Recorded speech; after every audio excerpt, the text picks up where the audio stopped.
Honorable assistance, bonjour. Avant d'entamer cette présentation et en ma qualité de pharmacien d'officine et de General Manager chez KA Consulting Pharmacy Management, je souhaite exprimer ma gratitude envers les organisateurs de cette 19e édition du CIFAL dédiée à la pharmacie dans la prise en charge du cancer, Dr Loubert, Dr Chikhi et toute l'équipe Esprit Ouvert.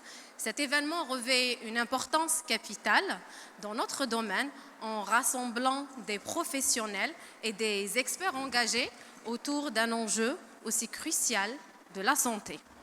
Je salue et félicite cette initiative de promouvoir des échanges fructueux, d'enrichir notre compréhension des pratiques pharmaceutiques et de contribuer à une réflexion collective autour de la prise en charge du patient cancéreux. Des personnes atteintes de cancer, nous en avons tous autour de nous, qui luttent dans l'ombre d'une maladie implacable entre souffrance psychique et douleur physique. Malheureusement, le cas de ces personnes n'est pas unique et vient s'inscrire dans une réalité bien trop commune à celle de millions d'autres personnes en Algérie et dans le monde.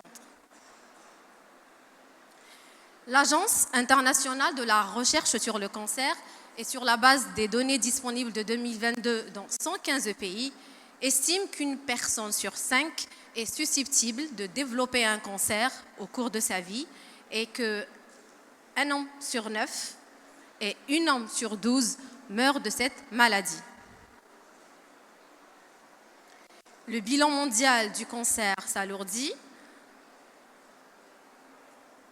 35 millions de nouveaux cas sont à prévoir en 2050 en comparaison avec les 20 millions de nouveaux cas recensés en 2022, soit une augmentation croissante de 77%.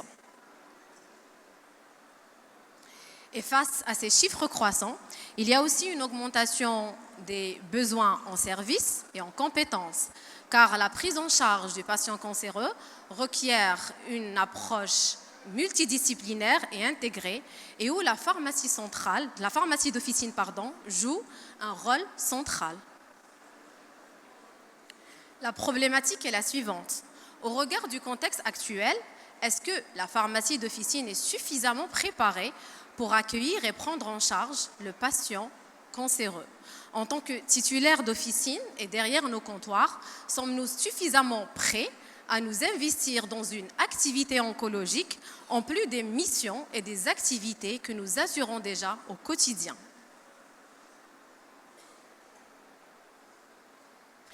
L'Association francophone des soins oncologiques de support, en partenariat avec la Société francophone des sciences pharmaceutiques officinales, recommande sur leur référentiel d'acquérir ces 13 compétences opérationnelles avant de s'investir dans une activité oncologique à l'officine. Je cite: la montée en compétences de l'équipe officinale par un enseignement adapté, une formation adéquate. La mise en place d'entretiens pharmaceutiques avec le patient cancéreux. L'identification, la coordination et la communication au sein du premier recours. Savoir reconnaître une personne atteinte de cancer et qui soit dans une souffrance psychique.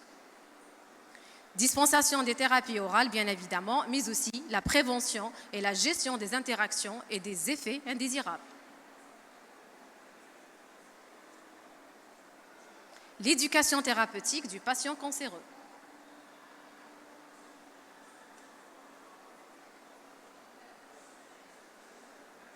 L'identification des compétences, la communication et l'égalité d'accès aux soins oncologiques. Promouvoir ou préconiser une activité physique qui soit adaptée à chaque patient cancéreux. La sensibilisation du patient au risque thromboembolique. La gestion de la douleur. La gestion de la dénutrition et de ce cas-là, ce sont des compétences en nutrition et en phytothérapie qu'il faudra acquérir, mais aussi savoir préconiser des soins palliatifs aux patients les plus complexes et en dernier lieu et surtout, mesurer la qualité du service lié à l'accompagnement des patients sous traitement anticancéreux dans l'officine. Et si la qualité était une solution à envisager dans votre officine afin d'améliorer la prise en charge du patient cancéreux, car en réalité, ces 13 compétences que nous venons de voir s'inscrivent et s'alignent aux 7 principes du management de la qualité ISO 9001. Mais qu'est-ce que la qualité ? Afin de pouvoir définir ou d'arriver à une définition de la qualité à l'officine, je vous emmène avec moi derrière nos comptoirs à l'officine pour vivre des situations ou des scénarios de non-qualité que nous rencontrons face à un patient cancéreux. D'abord, le temps passé pour résoudre un conflit avec le patient pour une erreur de dispensation, échange de produits ou erreur de dosage. Le fait de réexpliquer la posologie et l'utilisation d'un produit, car ça a été mal fait la première fois. Rappeler le patient cancéreux pour une interaction médicamenteuse non détectée sur son ordonnance au premier contact.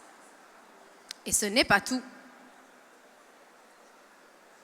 Quand l'équipe officinale ne fournit pas d'informations suffisantes sur les effets secondaires des thérapies anti-cancer, ce qui va en réalité frustrer le patient et il ne sera pas bien préparé à gérer les symptômes.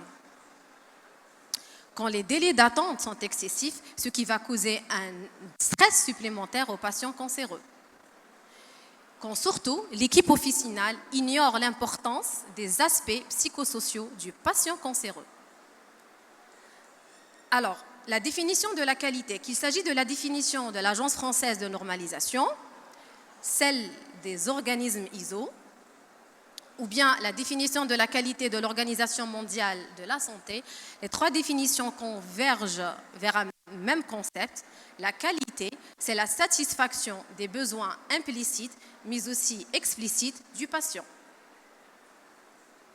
La qualité appliquée à l'officine, c'est la capacité de l'officine à satisfaire les besoins explicites, mais aussi implicites du patient à travers ses prestations et son organisation dans la limite de la loi et de la réglementation.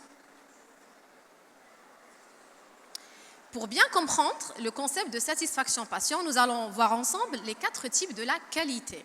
Alors, nous avons la qualité du point de vue de l'officine. On parlera d'abord de la qualité voulue ou de l'objectif qualité. C'est le niveau de la qualité que l'officine souhaite atteindre. Tandis que la qualité délivrée, c'est la qualité que le patient a réellement reçue. Du point de vue du patient, nous parlerons en premier lieu de la qualité attendue. Ce sont les attentes et les standards que le patient juge souhaitables de l'officine avant même d'y accéder. Alors que la qualité perçue, c'est en réalité l'évaluation subjective que le patient se fait de l'officine. Et les différents écarts qui découlent de ces 4 types de qualité, qu'il s'agit de l'écart de délivrance entre l'objectif qualité et la qualité que le patient a reçue, l'écart de conception entre l'objectif qualité de l'officine avec les attentes du patient, l'écart de perception qui est la différence entre la qualité qu'a reçue le patient avec la qualité que lui perçoit du service de l'officine, ou bien l'écart de satisfaction qui est la différence entre les attentes du patient de la pharmacie et la qualité que lui perçoit du service. Tous ces écarts seront rectifiés, corrigés grâce au système de management de qualité ISO 9001. Alors, le système de management de qualité, communément appelé démarche qualité à l'officine, c'est tout simplement l'ensemble des actions progressives menées par la pharmacie d'officine et qui ont pour objectif une plus grande satisfaction de la patientèle. Alors, la démarche qualité, elle va surtout concerner et structurer toutes les activités de l'officine qui ont un impact direct ou indirect sur le patient. La démarche qualité aussi, elle s'inscrit dans la durée. Ce n'est pas un événement statique. Ce n'est pas l'histoire d'un jour, mais c'est l'histoire de tous les jours. Elle est surtout participative. Elle va non seulement engager le titulaire de l'officine, mais surtout impliquer l'ensemble de l'équipe officinale. La démarche qualité appliquée à l'officine se définit en 7 principes. D'abord et en premier lieu, une stratégie officinale qui soit axée sur la satisfaction patient et non pas sur le produit.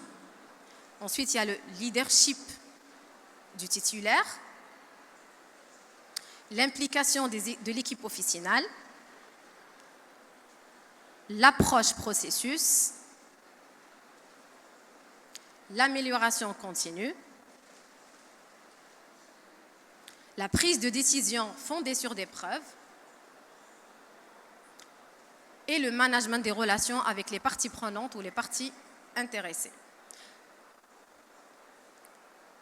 Alors aujourd'hui, en officine, il ne suffit plus de bien dispenser une ordonnance.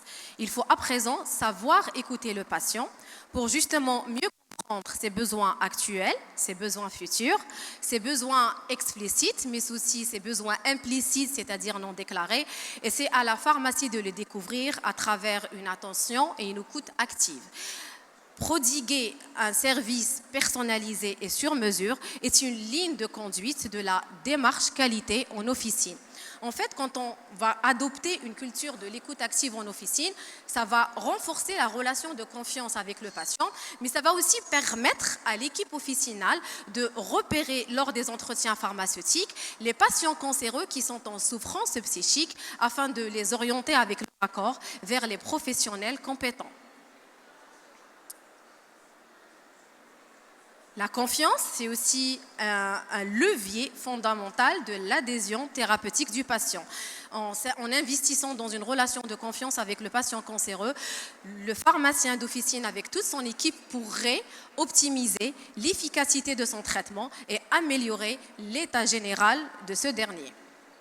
Et aussi, le fait d'impliquer le patient cancéreux dans l'approche d'amélioration continue des services de l'officine à travers, en recueillant leurs retours, leurs feedbacks, leurs expériences, mais aussi en mesurant la satisfaction, va aussi favoriser l'engagement de ces patients cancéreux et leur fidélité.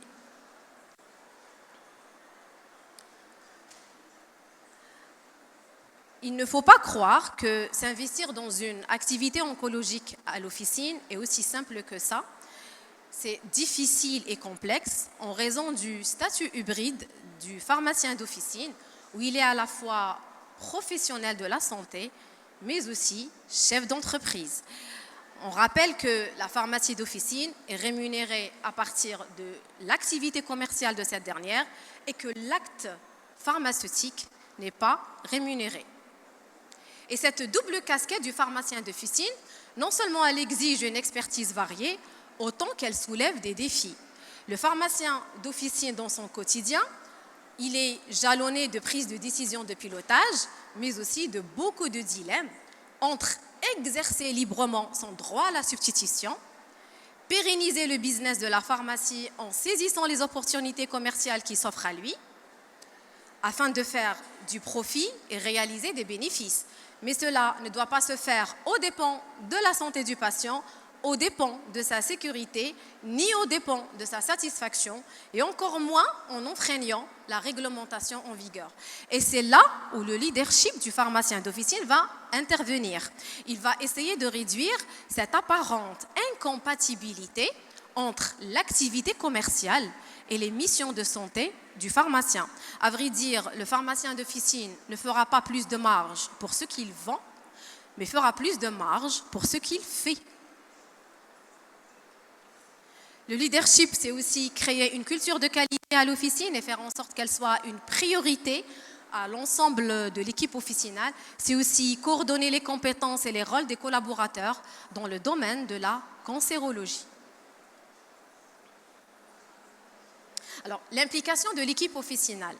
Impliquer l'équipe officinale dans l'accompagnement du patient cancéreux n'est pas optionnel, mais vital pour mieux répondre aux besoins de ce dernier. Toute l'équipe officinale doit être engagée. Alors, le pharmacien d'officine doit, pour ce faire, veiller à sensibiliser et former l'équipe officinale sur un protocole spécifique à l'officine pour identifier et prendre en charge le patient cancéreux, mais aussi développer des nouvelles compétences dans le cadre de formation continue propres à l'activité oncologique, comme savoir reconnaître une personne en détresse psychique, la nutrition, la phytothérapie, la dermocosmétique, les stomies, les pansements, etc. Alors, l'approche processus, s'investir, encore une fois, je rappelle que s'investir dans une activité oncologique à l'officine nécessite une organisation interne de l'officine qui soit non seulement bien définie et bien structurée. Alors, l'approche processus, pour dire simple, c'est tout simplement comment organiser le travail de l'officine pour le rendre rapide et intelligent. C'est répondre à ces 5 questions. Qui fait quoi? Comment le faire? Pourquoi le faire? Quand le faire et où le faire. C'est aussi aboutir à une même façon de faire, quel que soit le collaborateur qui fait la tâche. Alors, aboutir à une même façon de faire, quel que soit le collaborateur qui fait la tâche, c'est tout simplement standardiser les actes pharmaceutiques afin de réduire les variations de qualité dans le service rendu. Pourquoi standardiser? Pourquoi il est indispensable aujourd'hui et au regard du contexte actuel d'aller vers une harmonisation à l'échelle nationale des actes pharmaceutiques? D'abord pour les enjeux que représente l'accompagnement du patient cancéreux. Aussi, afin de fiabiliser et sécuriser les actes pharmaceutiques liés à l'activité oncologique et optimiser l'organisation et le fonctionnement de l'officine. Nous n'avons ni le temps ni l'argent.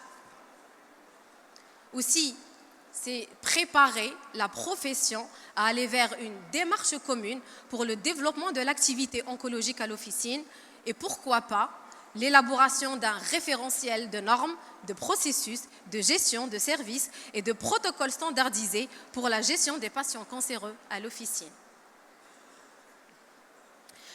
Nous l'oublions pas. Les risques encourus par le patient en raison d'un défaut de qualité des produits ou d'actes pharmaceutiques engagent la responsabilité professionnelle, civile et pénale du pharmacien. Alors, quand on parle d'amélioration continue, c'est tout simplement parce que ce qui est perçu de qualité hier ne le sera pas aujourd'hui. Donc, les standards de qualité de la veille ne sont pas les standards de qualité de demain. Parce que aussi, les besoins du patient cancéreux sont évolutifs, qu'il faut absolument maintenir ses connaissances et compétences en oncologie, de veiller à une conformité réglementaire et surtout d'être dans une quête permanente de nouveaux moyens pour fournir le meilleur service possible aux patients cancéreux. Prise de décision fondée sur des preuves. L'arrivée des médicaments chers, et tel est le cas des thérapies anti-cancer, la baisse de certains prix pour d'autres médicaments, la hausse des charges, tout cela ont chamboulé le modèle économique de l'officine. C'est-à-dire qu'aujourd'hui, il n'existe plus de corrélation proportionnelle entre le chiffre d'affaires et la marge. L'un peut augmenter, l'autre baisser, et vice-versa. Et d'où l'intérêt de passer d'une gestion hasardeuse et intuitive vers une gestion fondée sur des preuves.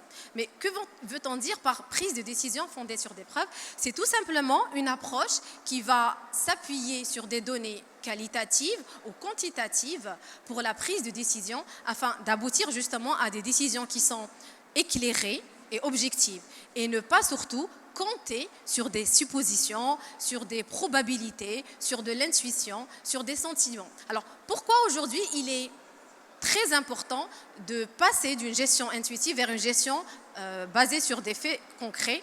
Tout simplement parce que les chiffres sont en réalité des feedbacks objectifs qui vont vous permettre d'ajuster les pratiques officinales en fonction des résultats mesurés. Parce qu'aussi nous sommes dans un contexte où les budgets sont serrés, où la ressource, elle est rare, qu'il s'agit d'une ressource matérielle, immatérielle ou humaine. Et parce que aussi, quand on va vers une approche sans données, sans data dans la prise de décision, le pharmacien sera contraint de tester plusieurs solutions avant d'identifier celle qui fonctionne le plus et nous sommes dans un gaspillage de ressources. Je vais vous donner quelques exemples de quelques indicateurs en gestion factuelle qui vont aussi nous permettre de nous dire si nous avons une gestion qui est efficace en matière d'accompagnement du patient cancéreux ou non. Alors, l'un de ces indicateurs est un ratio financier, c'est soit le BE, soit le taux de BE, qui est extrait du tableau de compte de résultats que le comptable remet au pharmacien d'officine à la fin de chaque exercice. Et donc, il va témoigner non seulement de l'efficacité de la stratégie d'accompagnement du pharmacien d'officine, mais aussi il va refléter la viabilité du modèle managérial de ce dernier. Donc, à titre d'exemple, exercice 2022, le taux de BE était à 12%. À 2023, il va augmenter de 13,5%. On dira que le pharmacien a été un bon gestionnaire, qu'il a eu une bonne stratégie d'accompagnement du patient cancéreux. Mais si en 2024, ce taux baisse à 11%, il va falloir se remettre en question, revoir toute la stratégie officinale. Un autre indicateur est la rotation ou le taux de rotation. Alors, la rotation, ce n'est pas comme on suppose pour la plupart des pharmaciens qui croient que la rotation est la quantité de produits vendus ou consommés. Non, la rotation, c'est tout simplement la fréquence à laquelle se renouvelle le stock d'un produit. C'est un indicateur très important pour justement optimiser les niveaux de stock et pour définir la gestion d'approvisionnement. Je donne un exemple avec une première thérapeutique anti-cancer. Si le stock de cette dernière au 1er janvier est de 90, qu'au 31-12 il est de 70, le stock moyen donc il est de 65 et que la quantité vendue est de 455, la rotation sera de 7.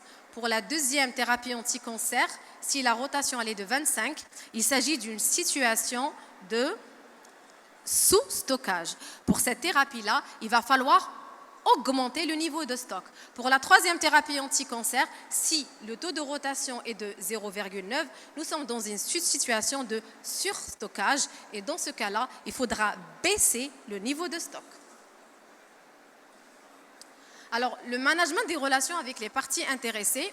Alors, qu'est-ce qu'une partie intéressée? Une partie intéressée, une partie prenante, c'est tout simplement une personne ou un groupe de personnes qui vont impacter ou être impactées par l'activité oncologique au niveau de l'officine. Donc, ils peuvent être vos fournisseurs, vos distributeurs pharmaceutiques, les laboratoires pharmaceutiques, ça peut être les agents de la CNAS, les agents de la banque, ça peut être votre voisin aussi, ça peut être le marchand de légumes qui est en face de vous, etc. Il est primordial de maintenir des relations saines afin d'améliorer la prise en charge du patient cancéreux. Donc, c'est aux pharmaciens titulaires de l'officine d'identifier les professionnels de santé du parcours de soins oncologiques du patient. Et il peut même s'agir des autres créneaux qui sont impliqués en oncologie. On parle aujourd'hui, comme nous l'avons déjà mentionné, que les besoins du patient cancéreux sont évolutifs. Donc, en plus des psychologues, des nutritionnistes, des psychiatres, des salles de sport, on parlera aussi des prothésistes capillaires, des chirurgiens plasticiens, etc., etc. Donc, renforcer la communication et la collaboration entre l'officine et tous ses partenaires est primordial pour améliorer la prise en charge du patient cancéreux en officine. Docteur Halmi, il vous reste 5 minutes. Oui, rapidement. Alors, quels sont les avantages de mettre en place la démarche qualité en officine pour l'amélioration de la prise en charge du patient cancéreux, la sécurisation de la délivrance du médicament et du conseil associé, améliorer l'organisation interne de l'officine et engager toute l'équipe officinale dans l'accompagnement, la réduction des coûts de non-qualité, forcément augmentation de la rentabilité, la valorisation de l'image de l'officine auprès des patients cancéreux et partenaires, aussi la possibilité de s'adapter aux évolutions en garantissant une veille documentaire, réglementaire et de conforter le titulaire dans son rôle de pharmacien manager et de chef d'entreprise. Et conforter le rôle du pharmacien titulaire de l'officine dans son rôle de manager et chef d'entreprise est la raison d'être de KA Consulting Pharmacy Management.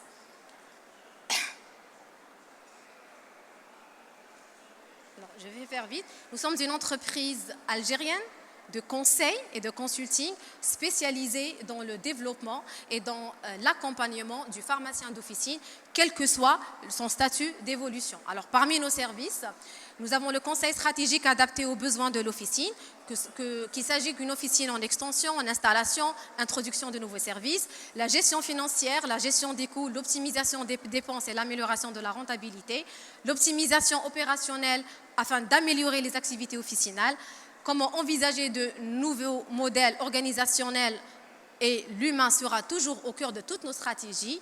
La digitalisation, intégrer des technologies numériques pour la communication corporative et la gestion des tâches. Bien sûr, toujours veiller à la conformité réglementaire et la formation. Et pour la formation, nous avons quelques chiffres. Pour le deuxième semestre de l'année 2024, nous avons réussi à initier 220 titulaires à travers 36 wilayas du territoire national dans le cadre de formation sur le management de la qualité et la gestion d'entreprise. Et nous sommes fiers de ces chiffres-là et bien déterminés à ce qu'ils évoluent. Alors, parce que nous sommes aussi pharmaciens d'officine et parce que la passion, l'action et la bonne intention créent le progrès. Merci à vous. Merci à vous, Dr Almi, pour cette communication sur la démarche qualité à l'officine.